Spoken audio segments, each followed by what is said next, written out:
Ez daude merke binakako txapelketako puntuak. 3 partidatan tanto gutxien egin duten galtzaileak 19 tanto eginda joan dira etxera. Gaurkoa izan da denetan gogorrena, ordu bete eta 16 minutu iraundu. Ezkurdia eta Zabaleta Barriola zigortzera plazaratu dira.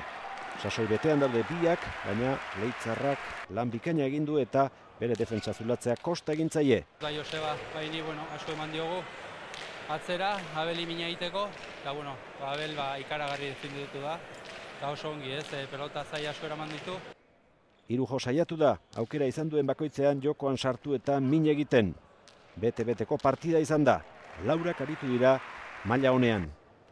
11 berdinketa ikusi ditugu. Egungo txapeldunak 18 eta 16 aurreratu dira, baina gero tanto bat gehiago egin dute. Nik uste lauek lan hona indula, baina puntu beraiek eraman du, ez da, disgusto hori eramaten duzu etxera, baina holaxe da eta aurra bitu berra du. 19 gelditu dira. Urdinek egurrean segidute, 22 eraman dituen bidea aurkitu arte.